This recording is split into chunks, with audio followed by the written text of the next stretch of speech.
my name is Valeria Frunze, and I'm running an estate agency specialized in property investment, property development, and portfolio management. I will talk about how you need to draft a tenancy agreement for those who has one or two apartments and they want to rent it and they need tips on how to make the tenancy agreement or what exactly they need to add in their tenancy agreement in order to be safe from the legal perspective. So finding a tenancy agreement is very easy online nowadays. You can find all this information online, or you can even, there are lots of apps and websites that can do it for you. And they are normally using the same template, which is a very good version, but also there are some tips, some things that you have to add manually into that tenancy agreement. I have experience on renting hundreds and hundreds of apartments over the years, and I developed my own template for the tenancy agreements, and I want to share some of the insights and some of the updates that I did on my tenancy agreements when it has to do with long-term rentals. So this is a podcast about tenancy agreement for residential rental, and I will share several insights about it. So the first page of the tenancy agreement is always good to put the address, the contact details of the tenant, and contact details of the landlord.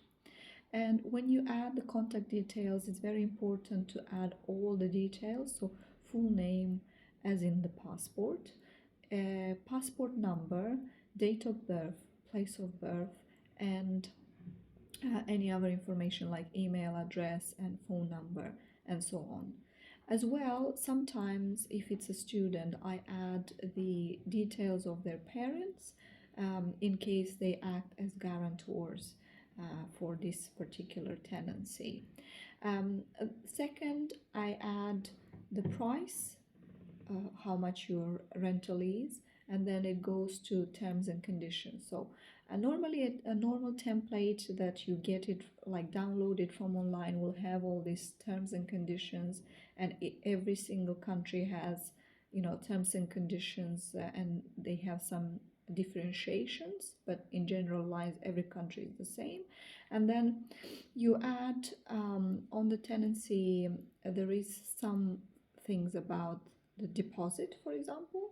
In England, the deposit, we normally keep it in a deposit scheme, which is a separate bank account, and it's normally organized by the government, and it's the landlord has to pay a separate fee for that.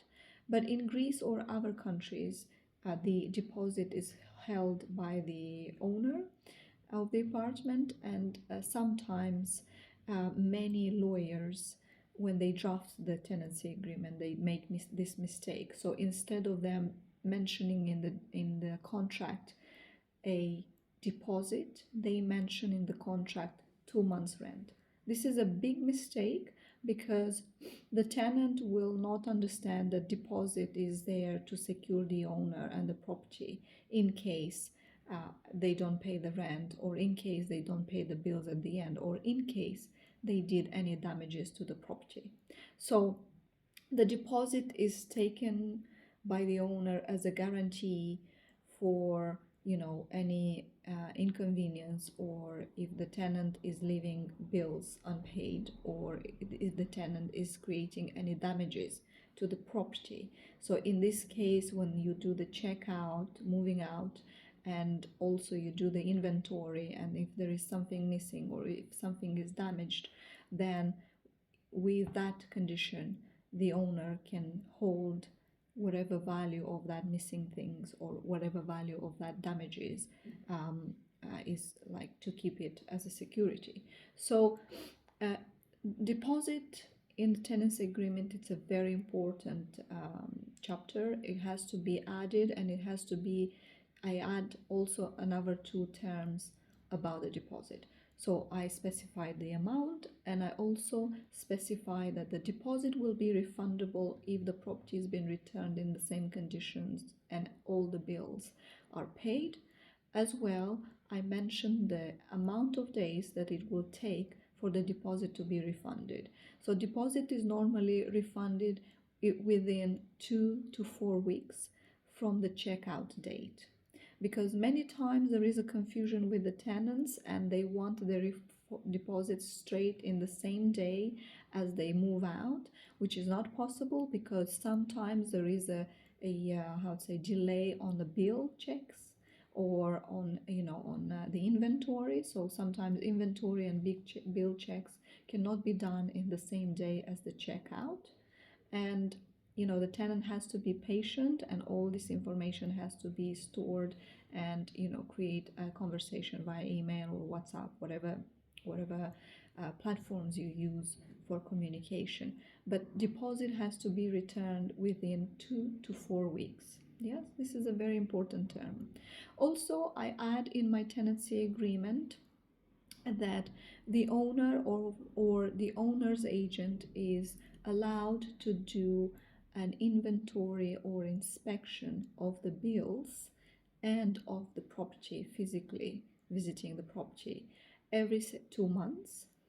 This is very useful because you're you're keeping in touch with the tenant, and also you can make sure that the tenant is paying the bills on time and there is no outstandings, and there is no, they don't clutter or they don't get in trouble in collecting a very chunky bill, because when the bill is very large then they might have difficulties on paying, and then when they move out you might ending up with a couple of thousands in bills, which can be a very big liability or a big problem to your tenancy and to your property as well. So this is a very important thing. You can add inventory every 3 months, every 6 months. It's how you feel comfortable on doing that. Normally we ask the tenant to send us the bills and a copy of the payment of the bills. So normally we don't go there to check it physically, but if they send us a bill, a photo of the bill and a copy of their payment, then we check it out, and we ensure that everything is paid on time and everything is running smoothly. As well, this clause about inspecting the apartment every couple of months, it helps with the owners that want to sell that apartment, for example, and they need to organize viewings. So we had a situation when we agreed with the tenant that they will rent the apartment for the next 6 months, but we have to have access once in a while to show the apartment to the seller. She agreed verbally, and then when we had to book the appointment and give her a 24 hours notice for the viewing, she refused to allow us to show the apartment. So in this case we used our 2 months inspection in order to get access to the apartment and show the apartment to the applicant for purchasing it. So that's like a closure that I use a lot, and it helps us to keep control over the apartment and keep everything organized. So another closure that I add is what is the tenant's responsibility, and it's very important when they are very well behaved.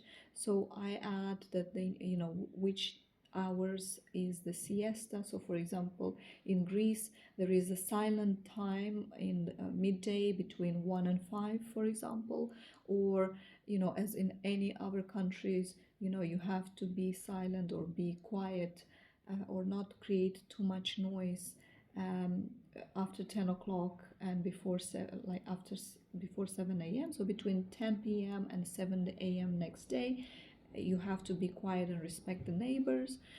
Some properties we don't allow smoking inside or pets, so that has to be mentioned in the contract.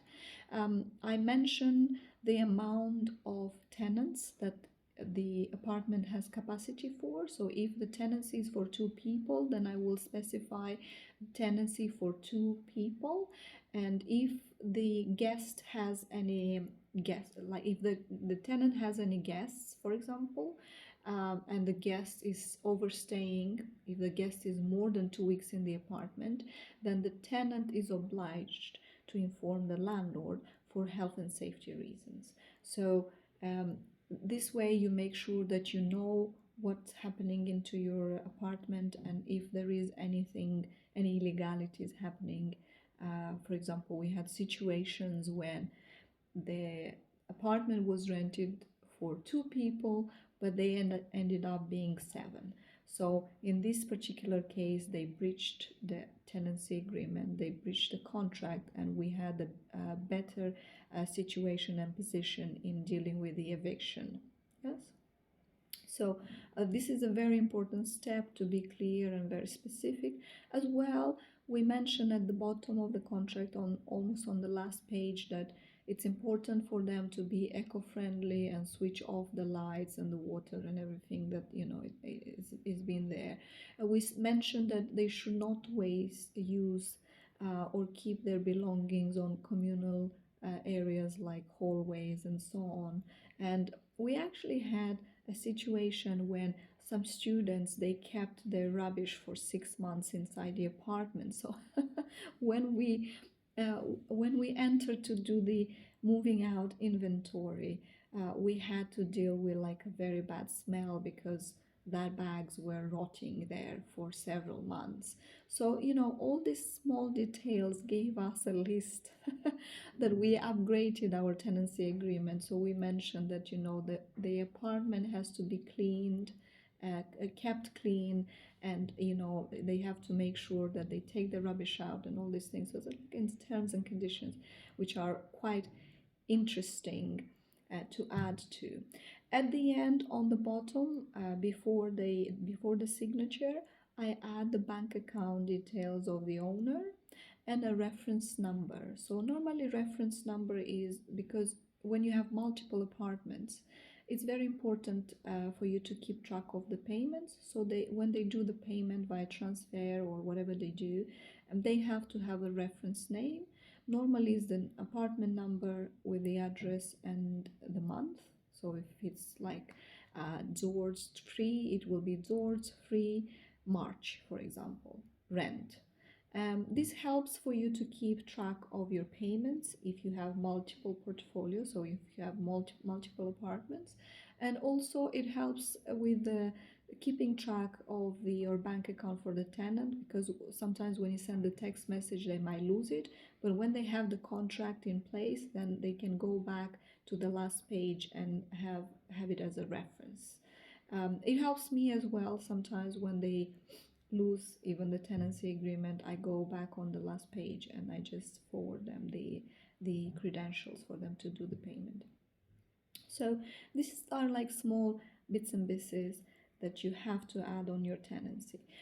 I would mention that the deposit is very important part to mention, the maximum amount of people that has to use this apartment, and also about the silent hour and what is allowed to do in this apartment or not. Many times I also mentioned that they're not allowed to sublet the property unless you agreed in advance, unless you agreed with the tenant that they're allowed to sublet. This particular clause has to be pointed out. And of course, if there are pets and other things as well, you have to agree in advance and mention that in the tenancy agreement. Thank you for watching my videos, and feel free to subscribe. And if you need more information about how to run your real estate portfolio, please send me an email or write down underneath my video, and I will be happy to make a new podcast about that particular questions. Thank you.